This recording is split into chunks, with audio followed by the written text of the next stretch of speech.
dunidu sida ay u taalo wax kasto kamida oo wax laga bedela waxay sheegaysaa inaanay noloshu jiri lahaynba mararka qaarkoodna waxay sheegaysaa inay in yar ku baabi'i lahayd aan tusaalayaal kooban oo dadku caadi u fahmi karo wax ka tilmaamo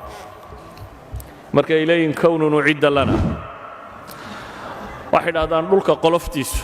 dhulku marka la dalooliyo hoos loo socdo inta hoose waa maxay waa dhoobo oo kale waa melting waa wax cajiin marka qolof buu leeyahay qoloftiisa meesha ugu yari waa 70 kilomitir waxay dhahdaan qolofta dhulku intay hadda tahay hadday ka weynaan lahayd dunida ugumayna nimaadeen bay dhahdeen wax oxygenayada nuugi lahayd wax carbon dioxide-na looguma yimaadeen that means noola kuma noolaadeen hadday in yar ka yar tahayna waa cagsiga مثلا waxay leeyihiin atmosphere-ka hawadan cufnaan bay leedahay culays bay hawadu leedahay haddii culayskeedu intaa ka fududaado density-geedu culayskeedu hadduu intaa ka fududiyay hawada way kor bay u bixi lahayd hadday kor u baxdana waxba inagamay celiseen iminka xidigaha dhaca iyo waxaynu aragno nayaazigta iyo shuhubka iyo waxaynu aragno dhan asteroidskaasi xidig baa dhacday Soomaalidu tiraahdaa laakiin inama soo gaadho wuxuba dhulkay ku soo dhici lahayn bay leeyihiin that means noole kama jirteen waxay tilmaamayaan oxygen-ka dunida maanta waa 21% hadduu in yar ka badan yahay bay yidhaahdaan every 1% oxygen-ku uu bataa bay leeyihiin 70% buu kordhinaya inay dunidu gubato macnaheedu waxa weeyaan oxygen-ku hadduu 22 ahaan lahaa hadduu 21 ka yahay hilaac kastoo dunida ka dhaca way guban lahayd hilaacu markuu billig yidhaahdo kayntoo dhan baa ololi lahayd wax jiraa ma jireen magaalooyinkaa ololi lahaa waxay leeyihiin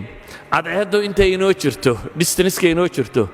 hadday ka fog tahay waynu engegi lahayn hadday ka dhowdahay waa la guban lahaa dayaxu inta uu jiro hadduu ka dhow yahay badda caarigeeda mawjadaheedu labada goorba wuu ina qarqin lahaa marna xagga kale uga bixi lahayd marna waa ka guuri lahayd hadday ka durugsan tahayna waa kadalik dhulka wareegiisu bay leeyihiin intuu yahay hadduu ka dheerayn lahaa iyo hadduu ka gaabin lahaa labadaba nololi ma jirteen hadduu ka gaabin lahaa macnaheedu waxa weeyaan habeenkaa dheeraan lahaa iyo maalintaa dheeraan lahaa sida planetiska kale marna waynu guban lahayn cadceedda tirada badan leyna haysa marna qabow baynu u dhiman lahayn qabowga tirada badan leyna haya dhulku dayax maadaama uu magnetic fieldkiisu hayo tilted weeyaan 23 degree 27 wuu yara qalloocabay leeyihiin dhulku qalloocaasi haddaanu jiri lahayna uu toosnaan lahaa bay leeyihiin dhulku sidaa u taagnaan lahaa imka waa yara sidaa hadduu sidaa u taagnaan lahaa bay leeyihiin roobka da'ah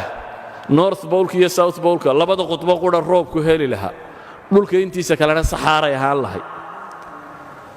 مثلا waxay tilmaamayaan haddaanu tiltidkaasi sidaa ahayn ama roobka ama dabaylaha ama biyaha badda haddaad tidhaahdo hadday intan ka yara dhanaanaan lahaayeen nololi kama jirteen hadday intan ka macaanaan lahayd nololi ma jirteen gravity-ga dhulku hadduu intan ka yara weynaan lahaa waxay leeyihiin maroodiga xayawaanka leegi xasharaadku leekaan lahaa ma la koreen innaguna dee hadduu maroodi xasharad leekaanaya quraanyadaynu ka sii yaraan lahayn dee quraanyo yaroo dhulka kor socda ayaynu ahaan lahayn the four forces mid kastoo wax iska beddelaan nololi ma jirayso buuruhu siday yihiin haddii wax laga waxay leeyihiin war wax kastoo dunidan dul saaran saynisyahanadu waxay leeyihiin wax kasta oo dunidan korkeeda saaran oo maanta aynu hayno haddii wax yar laga beddelo nololi ma jirayso idan bay leeyihiin kullu dalik waxay sheegaysaa inuu yahay tartiibun mutacamad bay leeyihiin war waa tartiib lagu talagalay oo noloshu